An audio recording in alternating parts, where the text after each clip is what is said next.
Hello and welcome to Banking Transformed, the top podcast in retail banking. I'm your host, Jim Marous, founder and CEO of the Digital Banking Report and co-publisher of the Financial Brand. Marketers and product teams spend heavily on acquiring a customer, only to churn them with a bad first experience. Fraud is very quickly becoming the key element of that bad experience. In fact, research finds that payment fraud has increased by as much as 70% since last year.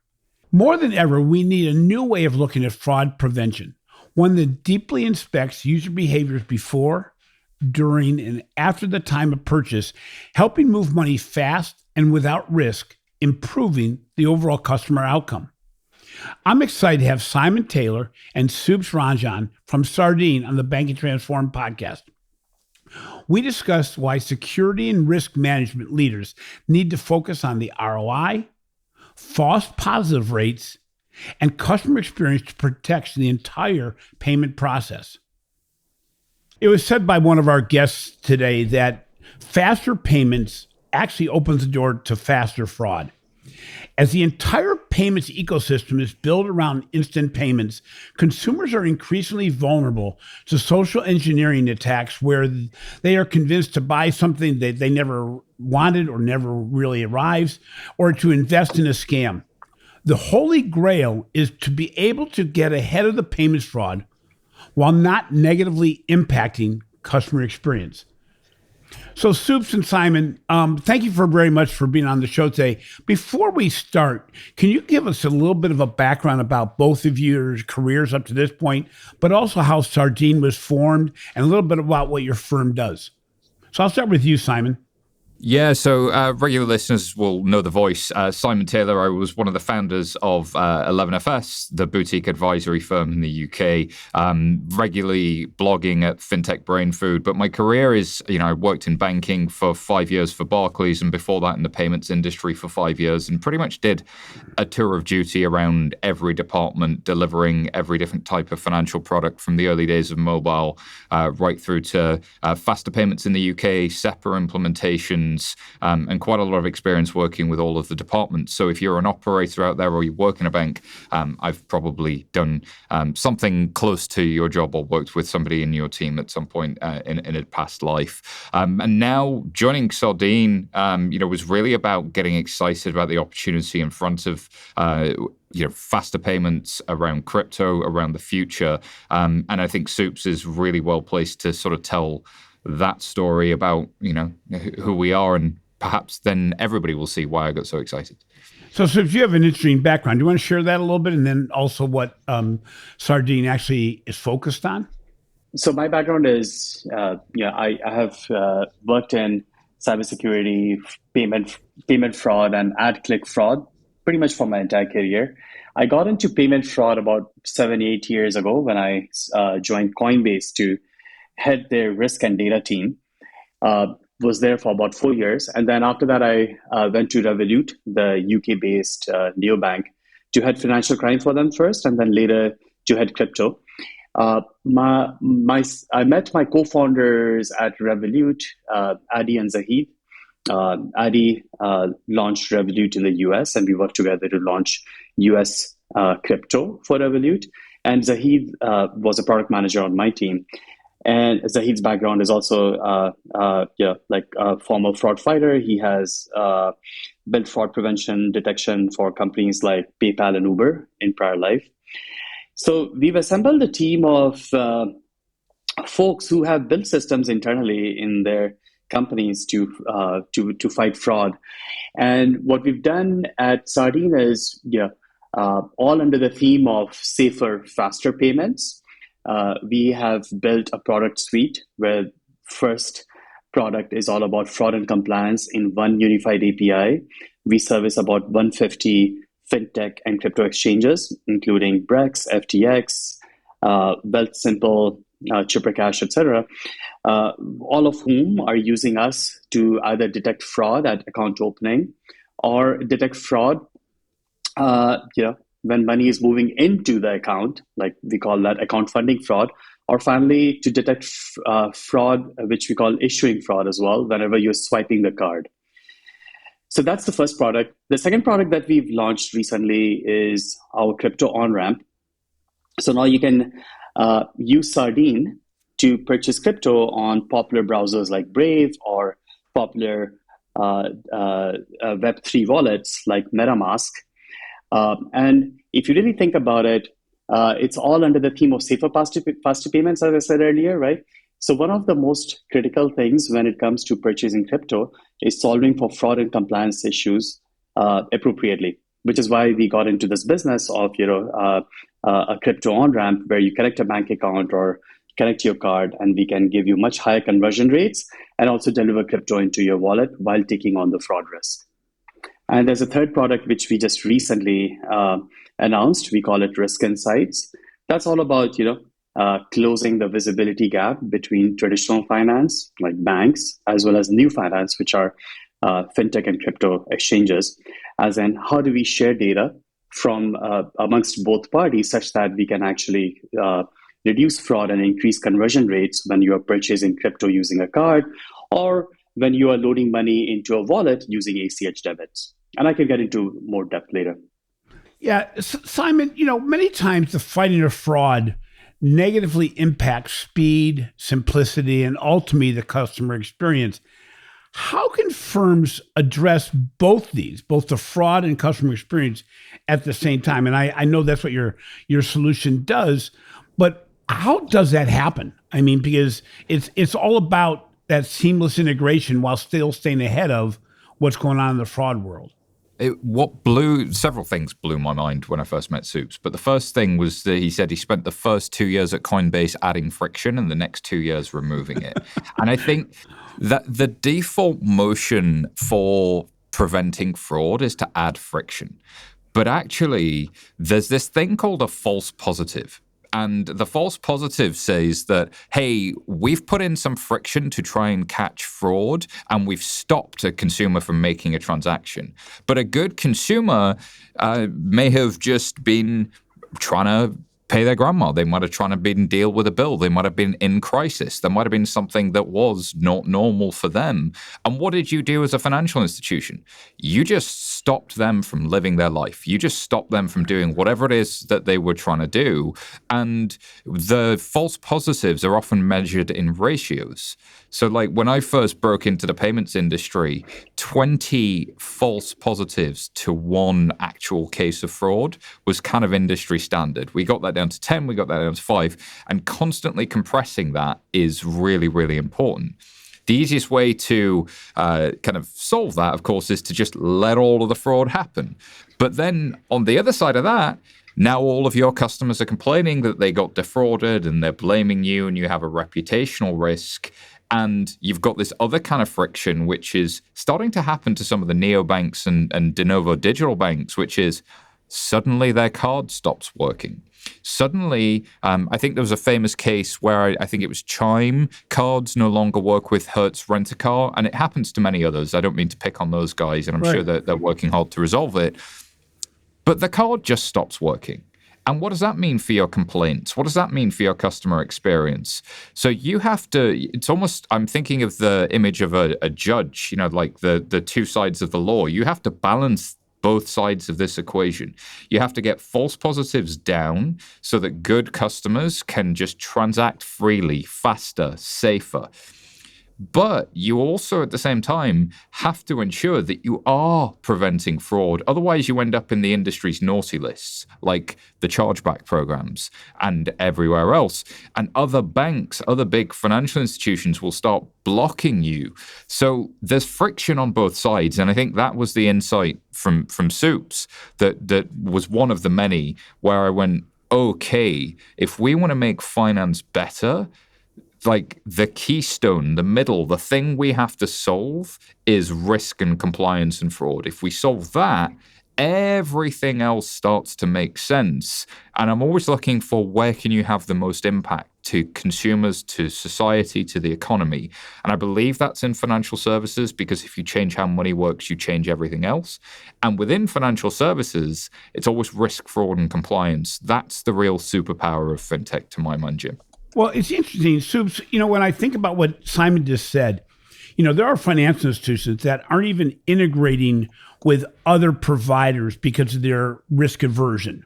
So, I often talk about the fact that the avoidance of risk, what we really need to do is manage risk. But managing risk is a careful balance also, because you see, as Simon mentioned, you have fintech firms, you have services like buy now, pay later, that if you get too loose, it immediately takes you over and it messes things up, and it messes up everybody's customer experience.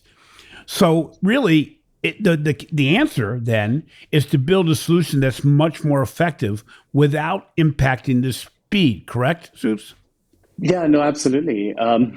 In fact, if you really look into it, right, like most of the newer banks and crypto exchanges, if you dig deeper and look at all consumer complaints, right, majority of them are because of some fraud or compliance issue gone wrong.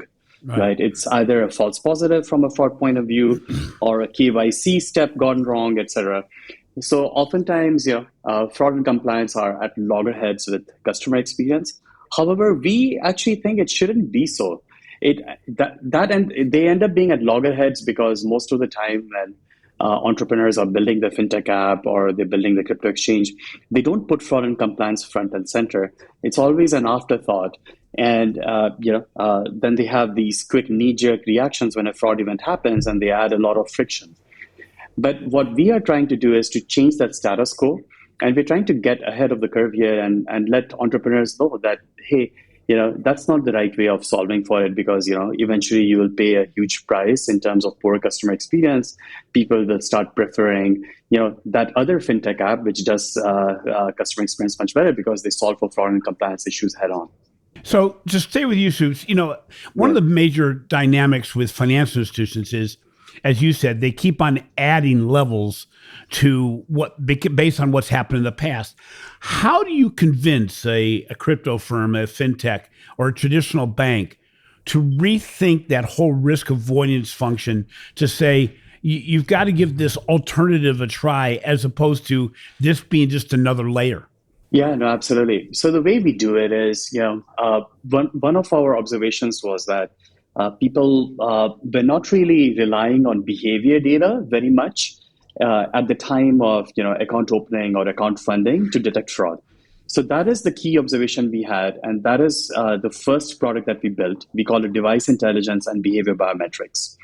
So what we do often is that most of the fast-growing or already established fintech or crypto firms, they already have KYC in place, right? So we can't go in and say, hey, replace your KYC with Sardine's KYC. But what is the truth, though, is that pretty much all of them have a fraud problem. And in fact, when I was at Coinbase, 90% of fraudulent returns and chargebacks that we used to get used to come from fully verified identities. So therefore, fraud is all wedge. And what we go into financial institutions and crypto firms into them and offering them is that saying that, hey, look, fraud is a problem for you. You already have KYC. Install our SDK at the time of account opening and account funding. It's really 20 lines of code in JavaScript and a very lightweight 100 kilobytes worth of Android or iOS SDK.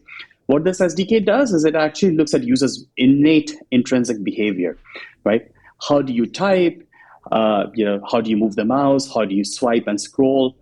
Because what we have observed is that, let's say I stole Simon's identity, his social security number, then I'm going to be distracted while typing it. I'll type one character at a time. I'll context switch into another window, look it up, come back and type. Essentially, I'm doing what is known as segmented typing. Or I will, if I'm using his card details to buy crypto somewhere, then I'll copy paste his card number. And further, maybe I want to, not reveal my device identity. So I'm going to install a mobile virtual machine or a mobile emulator. And finally, I will also use a proxy or a VPN. And even further, like sometimes fraudsters go even further. Oftentimes you'll see that they are using a script to remotely program a mobile device. And therefore, you will find that somebody is typing, but the phone is kept upside down. Right.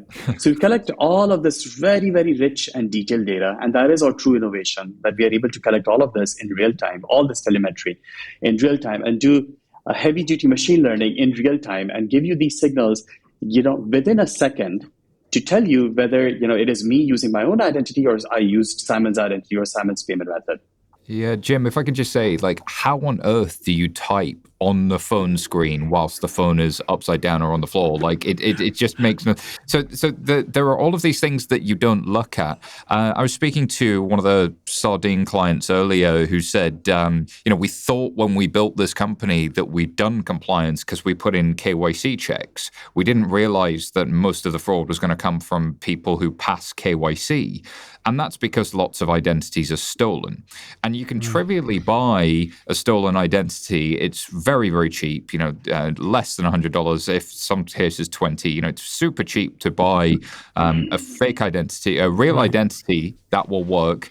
But to Soup's point, the way you detect that is with the signature moves, with the things that they're doing, because there are certain things you will do, having never signed up for a product before. You'll take a little bit longer. You're not an expert at signing up for fintech apps, but experts at signing up for fintech apps give away that they're experts just in the way they behave, the way they manage the device, et cetera, et cetera. Right. And that to me just struck me as like detective work. It's constant and it's evolving and it's ever present. Well, that's interesting because that's something that Apple did with their Apple Card, is that they're not just looking at what you put into the fields, but like where your phone is compared to where you're supposed to be, and all those different dynamics. It's interesting, Simon. One of the things that was mentioned in one of the write-ups I read about Sardine was that you're implementing a concept called fraud as a service, or fraud protection as a service, actually. Why should traditional banks and fintech firms care about this? Yeah, no, the traditional sort of challenge that I think a lot of organizations had, especially fintech companies and startups, was it takes 15, 16, 17 different vendors to get your fraud performance where you want it to be. And integrating all of that with 15 different contracts, with 15 different dashboards, 15 different APIs is a heavy lift. Now, large financial institutions have probably already integrated more than that into their stack, but you could always be better. And so from a Sardine perspective, we don't say you have to take the whole thing or nothing. We say take the bit we're best at and we'll help you improve elsewhere as well. The second side of it is, one of the things that I've found when I've spoken with Sardine clients is they absolutely love that this is almost like hiring an extension of your fraud team. We are constantly looking at everything we're seeing in our client base, and that we're seeing in, frankly, some of the most high-risk sectors in crypto and in fintech. And we're updating how the machine learning models work based on that data, based on stuff that a traditional financial institution would never see. But we see into that. We call it peering into black holes. And so what we'd like to do is even just share that data for the fraud models of the large financial institutions. And that's one of the products we offer called Risk Insights. So it's kind of thinking a bit differently about, rather than us being just a point solution, for a small company, we can be almost the entire fraud and compliance and risk department. Whereas for a very large company, we can probably make a difference because we peer into these black holes. And as Soup said, then the middle piece, the missing piece, is with faster payments comes faster fraud. We can also deal with the emerging threats and risks. And as people worry about the scams and hacks happening across things like Zelle and Venmo and Cash App and those peer-to-peer payments types, really, really helpful to see more data, to peer into black holes, to understand that, and to already have views on how you manage it. So that kind of is how I think about that, Jim. It's interesting, Soups. Obviously, improving fraud protection builds customer trust. That said, there's been a great deal of industry concern around the rise of fraud at Zelle and other payment platforms. How can financial institutions and really the overall ecosystem of payments stay ahead of fraudsters? Because everything you implement, there's somebody working to say, how do we get beyond what you're doing? How do you stay ahead of it? Actually, there's a couple of different ways, right? So, number one, what we realized is that it's always going to be a game of cat and mouse. But there are certain things which are very, very intrinsic to a fraudster's behavior. And if we start looking at that, then without them realizing that we are observing their intrinsic behavior, then we will be able to, stay ahead of them in one way. For example, right? Like, I'll give you one example. If I have stolen thousands of credit cards and I'm, going to my favorite crypto exchange and I'm, creating thousands of accounts and adding each of them one by one, pretty soon I'll become very much familiarized with the account opening process, which means that the way I move the mouse on my screen is going to look very, very different because I'm very familiar with the environment, as opposed to Simon, who's going to that crypto exchange for the first time and using his own identity. He'll be kind of browsing all over the place, right? So that is one intrinsic behavior pattern.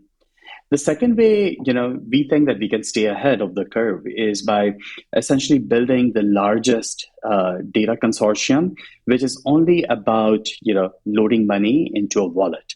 Right. There exist lots of consortiums. There have been built lots of consortiums, but I would argue most of them were built for solving for e-commerce fraud. Like, am I using a stolen card to buy high value goods at an e-commerce store? But no one has really cracked the nut when it comes to building a data sharing consortium, which ties together data from big banks, processors, fintechs, neobanks, crypto exchanges. And that is the second part that we want to do. And if we are successful in that, then what we see in one fintech or crypto exchange can act as an early warning signal to help the others.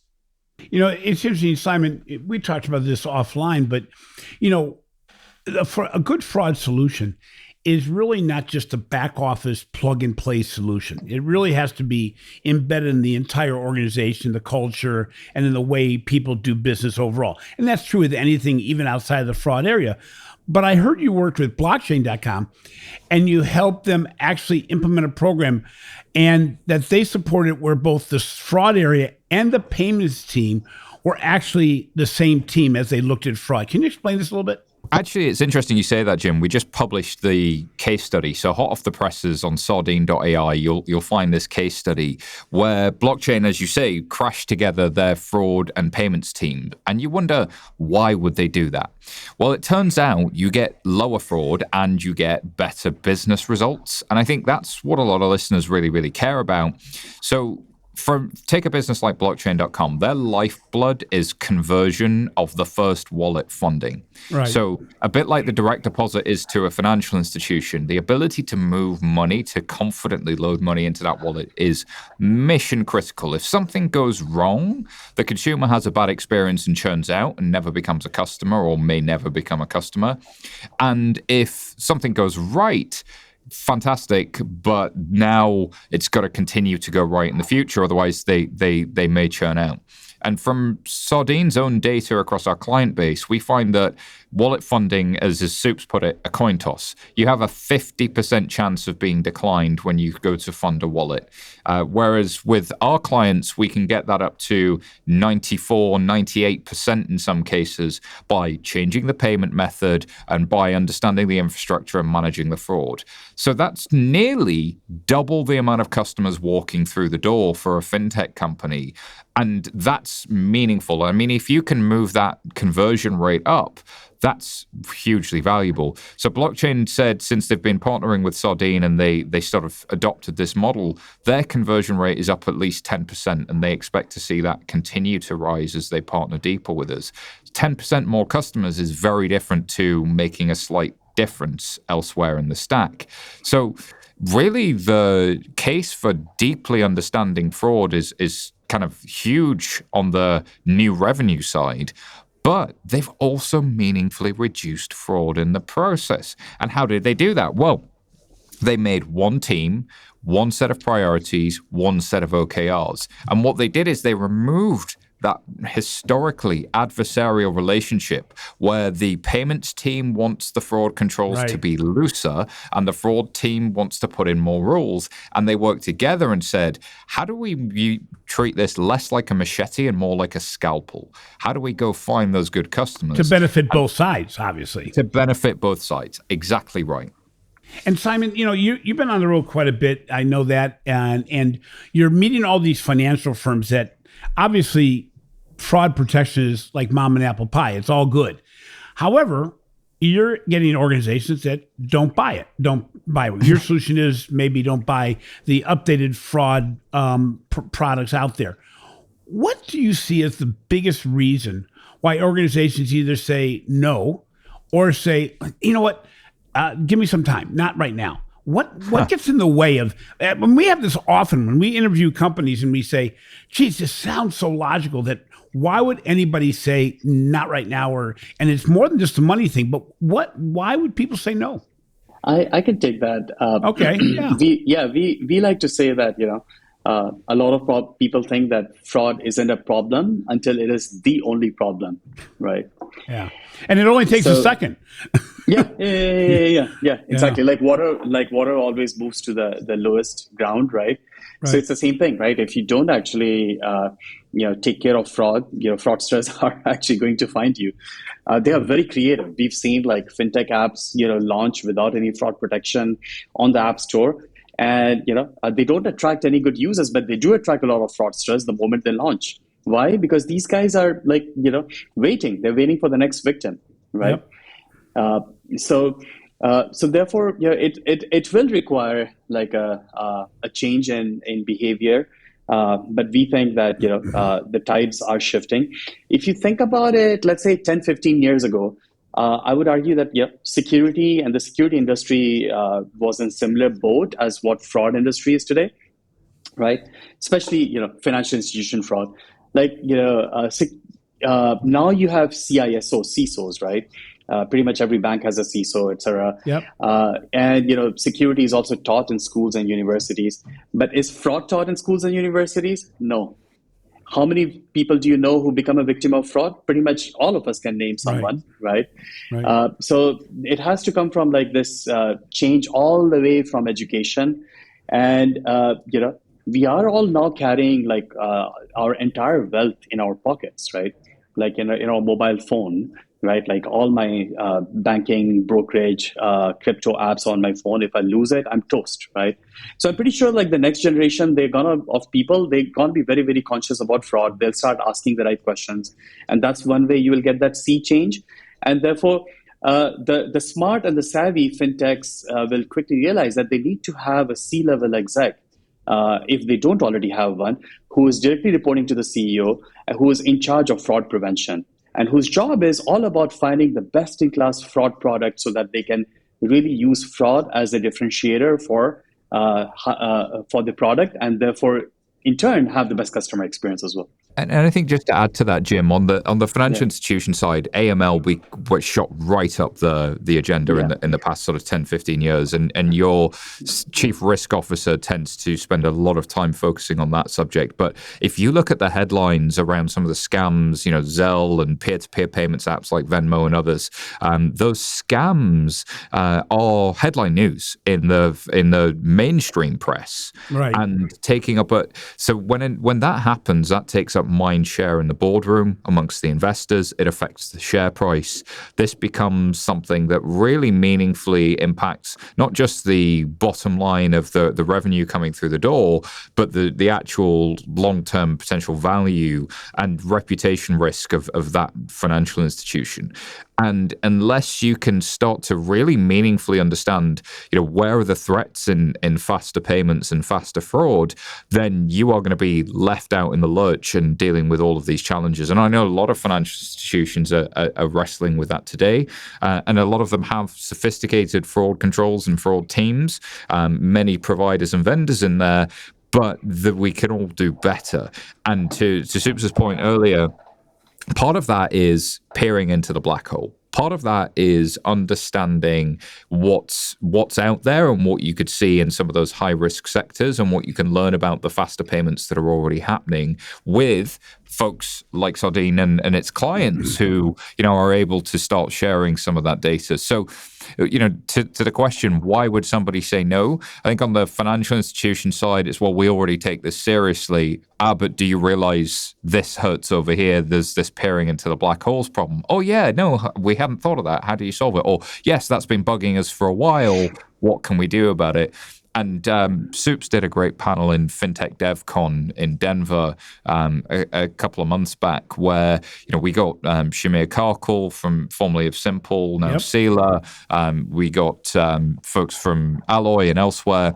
And the consensus of folks that have been industry veterans that have built multiple fintech companies was exactly that point. Fraud isn't a problem as a fintech company until it's the only problem.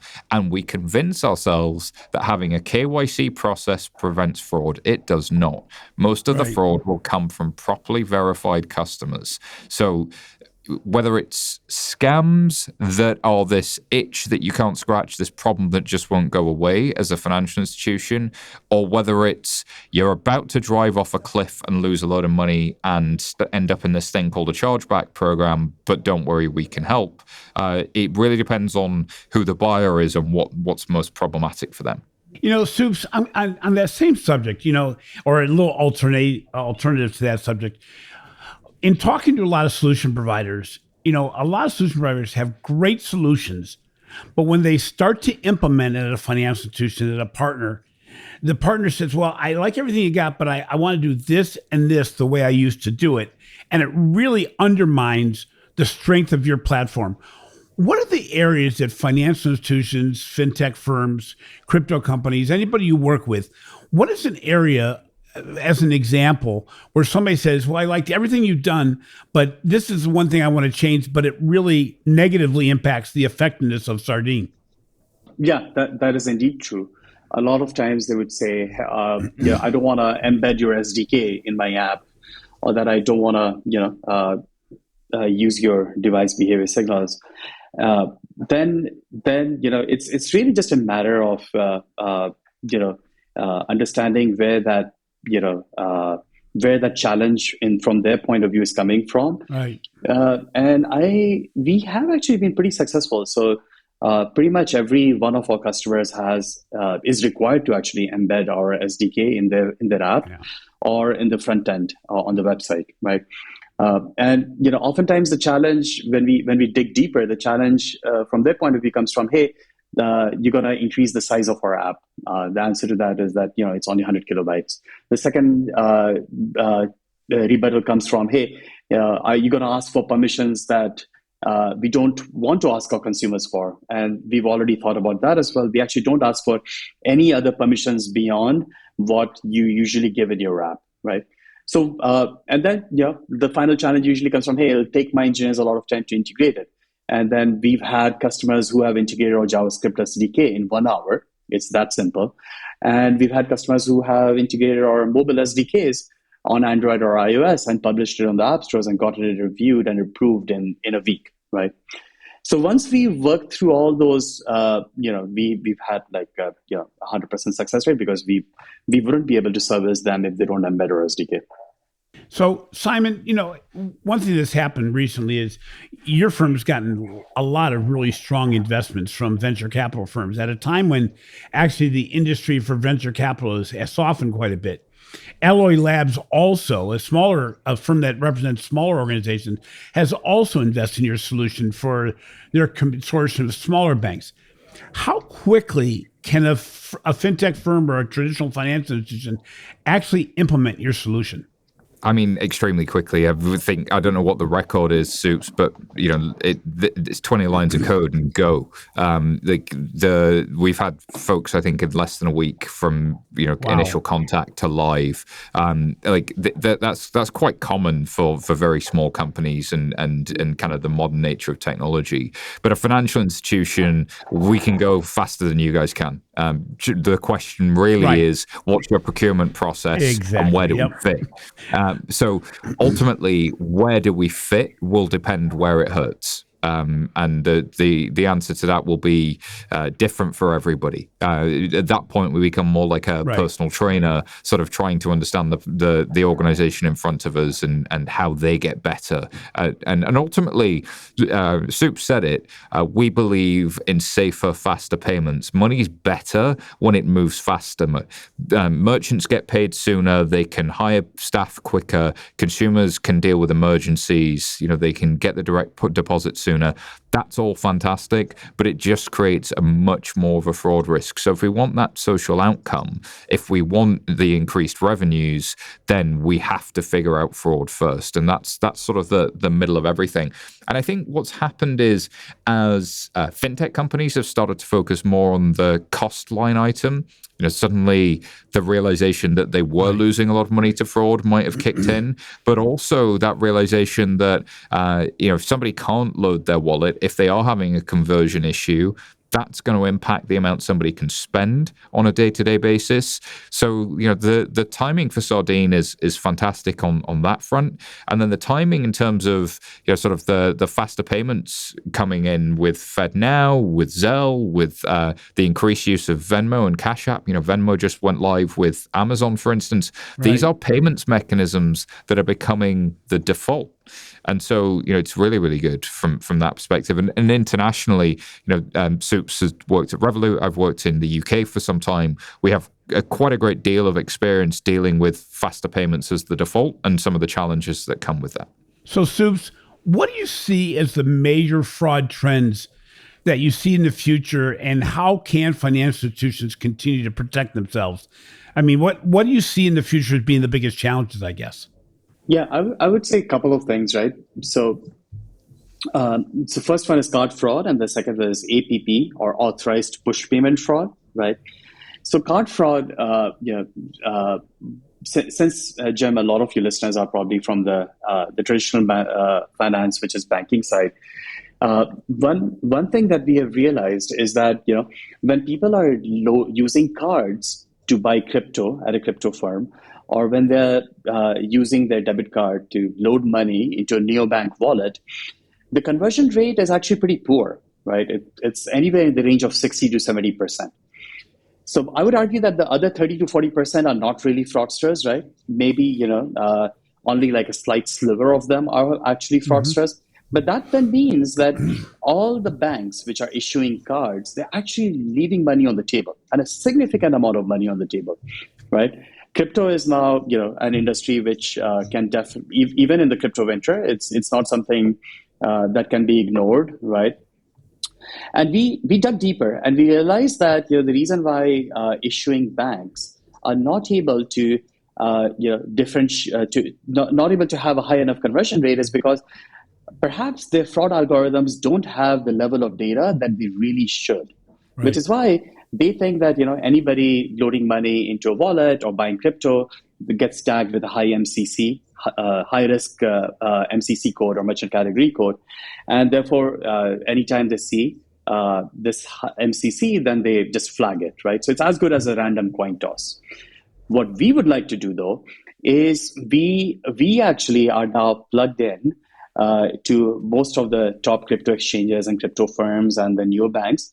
So we see a user's behavior when they're trying to load money in a wallet or buy crypto, right? So our pitch now to the banks is, hey, at the time when you have to make a decision on whether to allow your card to be used to load funds, just make a real-time call to Sardine's Risk Insights API, and we'll give you a much deeper visibility all the way into whether the card number was copy-pasted or did it get autofilled from the browser. Did the consumer use a proxy or a VPN, et cetera, et cetera. Then that you can then use to increase your conversion rate and actually not leave that much money on the table. So let's take a short break here and recognize the sponsor of this podcast. This show is sponsored by FIS. You may already have payments embedded in your software platform, but do you have the flexibility around how those payment experiences are created? What about the control of your pricing or the ability to use your own branding? Chances are you probably don't. Discover WorldPay for Platforms, a payments platform that puts you in control and puts your software customers first. This all-in-one payment facilitation platform offers more than just embedded payments. With WorldPay for Platforms, take advantage of a full set of solutions, including professional, managed, and advisory services to enhance your business. Make your software even better with a solution that easily integrates and adapts to your needs, helping you create the experiences beyond payments. Discover the possibilities you can unleash with WorldPay for Platforms. Visit fisglobal.com/WorldPay platforms to get started today. Obviously, the solution you provide is unique to the marketplace, and the problem's only getting bigger. Before we finally wrap up the show, I wondered from each of you, is there anything that you'd like to leave behind as a message? Because I think, as you said, it's not a problem till it's a really big problem, but we all know it's out there. It's not going to get smaller. It's going to get bigger. It's going to get more challenging. So both Soups and Simon, are there any message you'd like to leave with the audience that listens to this podcast? Yeah. So the other thing that Jim, I was getting into is authorized push payment fraud. So maybe I can weave that in as the final message as well, right? So, like I've been in the space like cybersecurity fraud for like 15 plus years. And now I realize that, every single neobank when they launch, they have fraud. Every single crypto exchange when they launch, they have fraud. In fact, every single payment network when it launches, it has fraud. Like Zelle, and I'm pretty sure when RTP is highly prevalent, and FedNow when they're highly prevalent, they'll have humongous amounts of fraud, right? Because the fundamental way we think about money is completely shifting, right? It's like instant, it's fast, and it's attracting like very, very novel ways of perpetrating fraud. And what we therefore need to do is, instead of thinking about, these new networks as just simply message passing interfaces, right? We need to actually have an entity like Sardine or maybe others come in and say, hey, we are confident in our fraud algorithms. We will help rid this network of fraud. And we won't let, consumers be in the way of harm. The networks can continue to be message passing, and they can't. We understand they can't get into taking on the fraud liability, but Sardine can. And in that regards, even with rise in faster payment fraud like Zelle scams, etc. Once there's an entity which comes in and says we're going to rid the system of fraud, it inspires more confidence. We will provide technologies like confirmation of payee or counterparty risk assessment to really assess if I'm sending money via Zelle or RTP to Simon. Do I know Simon? Is Simon trustworthy? Has Simon defrauded other people in the network? So that is our end strategic goal, to be this real agnostic fraud system, which works across Visa, MasterCard, crypto, and all the other faster payment methods. Great. Yeah. Simon, any last thoughts on your part? Yeah, I think the big thing for me and why I got attracted to Sardine in the first place is just how counterintuitive this stuff is. You think that it's fraud versus experience. You think that it's, a new fraud tool means more pain for my customers, or it's something that I have to do, that it's a tax on the business. But the reality is this is fuel for the business if you do it right. And doing it right means moving safer, moving faster. Safer, faster payments is what I truly believe in. And if we unlock that, we unlock the whole economy, we unlock more revenue, we unlock better experiences for consumers.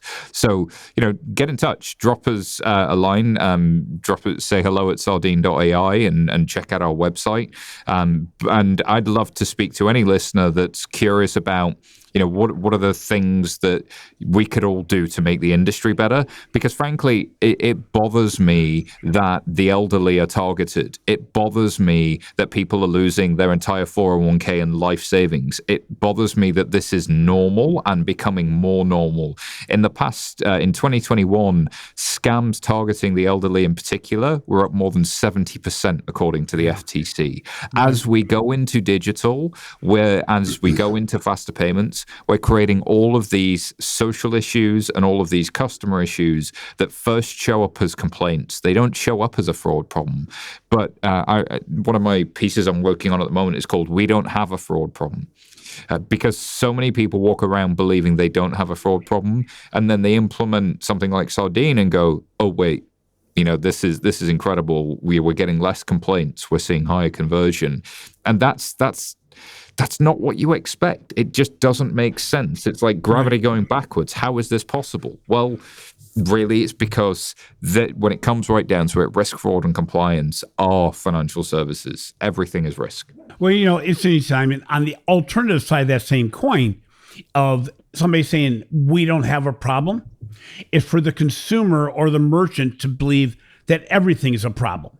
Yeah. You know, we the more and more often we're hearing people say, no, I don't want to do any payments on my phone because it's too risky. And you go, oh my God, no, you're blowing me away on these things. But everybody hears their story. And the more stories there are, the harder it's going to be. And I think, you know, Soups, to one of your comments earlier, we have to make sure that this doesn't become additive. You know, I think financial institutions tend to do things where they go, okay, I'll take yours plus what we had before, plus what we had before. You go, no, we got to rethink this whole thing, because the more financial institutions love to add things. We love to think, I don't want to get rid of what we have. We'll just put something else on top of it, which makes the whole program broken even worse, because somebody else is leaving people out. And from my perspective, the most frustrating thing is there's some very large financial institutions in the United States that will not use organizations that can make it so I can make payments or transfer of funds between X and Y but to my Acorns account because of the fraud issues. And you go, guys, you're answering the wrong question. By not allowing me to do this does not solve your fraud problem. It really undermines your customer experience problem. And when you're one of the only organizations of your size that isn't allowing this interaction, isn't allowing this transaction to take place, people will move their money. I mean, I've done it already. Others have done it. So, you know, again, thank you very much for being on the show and for talking about the challenges, because I think, you know, there are solutions out there. We have to make sure we don't get in our own way. I use American football as my analogy, but it's one thing to hand off the ball to somebody and say, run down the field. It's another thing to then lay on the field and make it difficult for them to run seamlessly. And we've got to get out of our own way when we're trying to implement these solutions as well. Thank you very much, both of you. Thank you, Jim. Thanks. Thanks for listening to Banking Transformed, the winner of 3 international awards for podcast excellence. If you enjoyed today's interview, please give our show a 5-star rating on your favorite podcast platform. Also, be sure to catch my recent articles on the financial brand and the research we're doing for the Digital Banking Report. This has been a production of Evergreen Podcast. A special thank you to our producer, Leah Haslage, audio engineer, Sean Roll Hoffman, and video producer, Will Pritz. I'm your host, Jim Marous. Until next time, remember, the payments process is only as good as the fraud prevention. And only with good fraud prevention are you going to create a great customer experience.